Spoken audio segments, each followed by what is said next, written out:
Yeah, two corrections department officials came out. They announced that the execution of Stephen Corey Bryant for the murder of Willard Tijan was about to take place. There had been no stays, and I should be clear. I didn't mention this earlier. The family witnesses were the family of an individual, Willard Tijan. Stephen Bryant, he pled guilty to killing three people and wounding another, but he was ultimately sentenced to death just for the murder of Willard Tijan. So it was only Tijan's family in the room.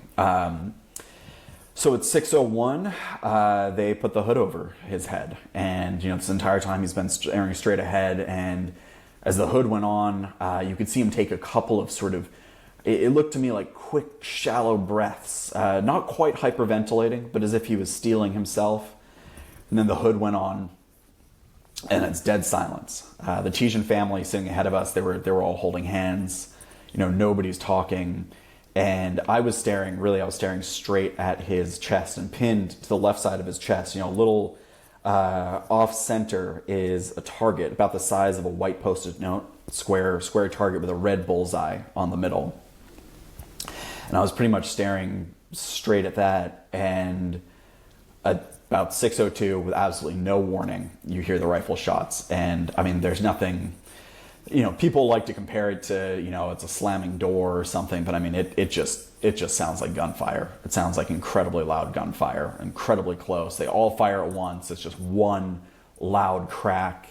And I didn't see any blood, but I saw the target just fly off his chest about halfway across the room, and it landed in the middle of the room behind the electric chair, which, I mean, the electric chair is still in the middle of the room. He's in the corner, and the electric chair is in the middle, covered with this black cloth. And, immediately on being hit, his body shuddered.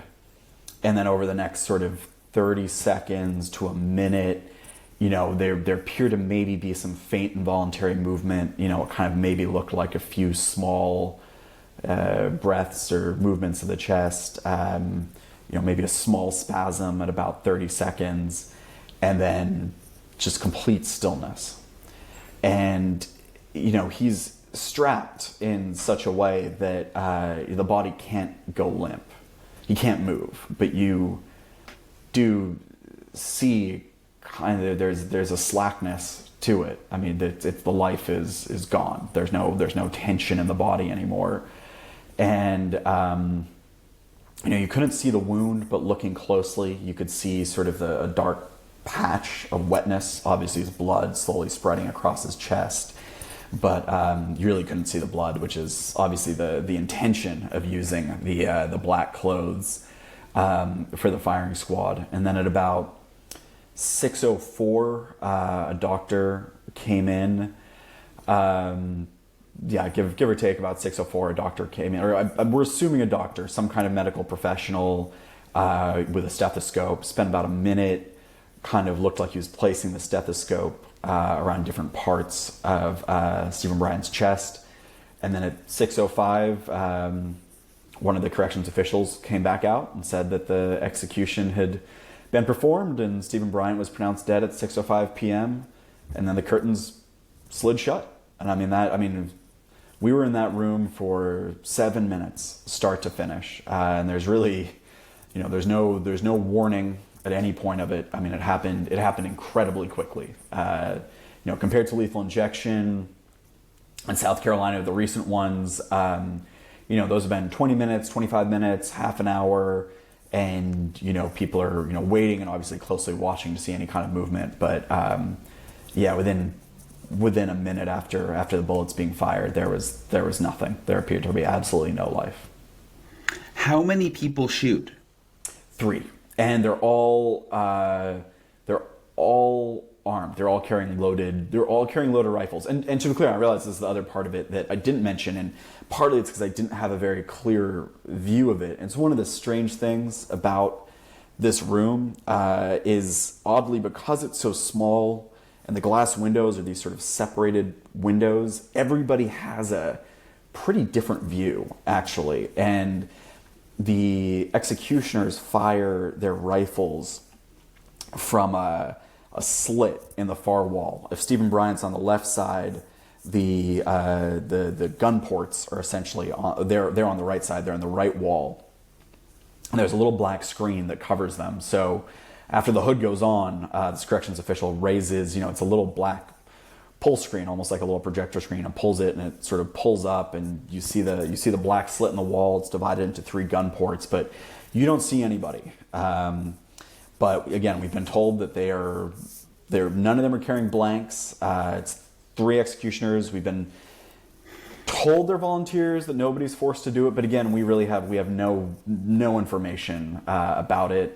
We know that they fire a type of bullet called I believe it's a .308 Winchester Tap Urban round, and what's specialized, I guess you could say, about this round is it is both high penetrating but also fragments.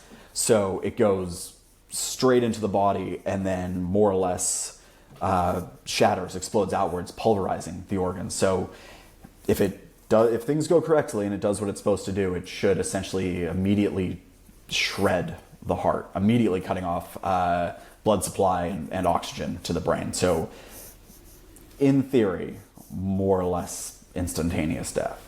Yeah, I don't know why I always thought that it was like 2 people had blanks and 1 had a real bullet, and that way there was no like guilt, or you didn't have to, the person who actually did it didn't have to. They would never know. Right. I mean, that's something we've always heard about firing squads. I think there are some historical precedents for it, whether it's everybody has blanks except for one person, or everybody is armed except for, one person has a blank so that you can spread the guilt. In South Carolina, they've been very clear that that everybody is carrying a loaded rifle, which was part of the controversy, actually, in the last execution by firing squad, where the autopsy found only 2 bullet entry wounds. And the Department of Corrections has maintained, their argument is that 2 bullets had to have entered through the same hole, which may be possible. I think it's strained a lot of people. A lot of people have not found that credible. There's certainly people talked about at the last execution by firing squad versus an individual named Mikhail Mahdi. He appeared to yell in pain on being shot. He appeared to breathe for much longer.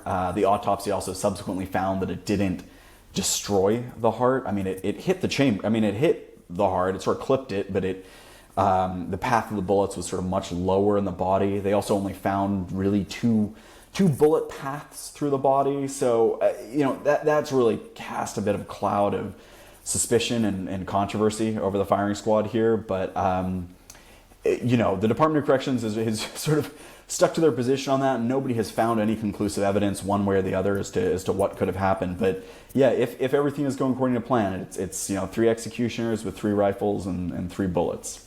It's interesting they do an autopsy. Like, I mean, they obviously know how the person died. Like, Yeah. Well, it's kind of one of the strange things about this. I mean, so we're in Richland County here. The execution takes place in Richland County. I mean, there's a representative of the Richland County Coroner's Office on scene. This gets recorded as a homicide. Now, not everyone has done an autopsy. The first execution in South Carolina since the state resumed executions, which took place last September, it was an individual named Freddie Owens. His family didn't want an autopsy. He had converted to Islam while in prison and had sort of religious convictions against it. But everybody else, I think they've either requested or their families have agreed to an autopsy. But, in theory, every homicide in Richland County, and I think pretty much every county in the country, is supposed to go to autopsy. And this is a homicide. It gets the death certificate, says, I think, I can't remember the exact wording, but more or less state-sanctioned homicide. So it's really, it's sort of one of the strange parts about it. I mean, that it is still kind of treated as, a medico-legal death, as people say. I mean, they have a doctor on scene, they're taking his pulse. It is, and some people have, I know some in the medical profession have really kind of objected to that, but it's one of the sort of stranger parts of the system.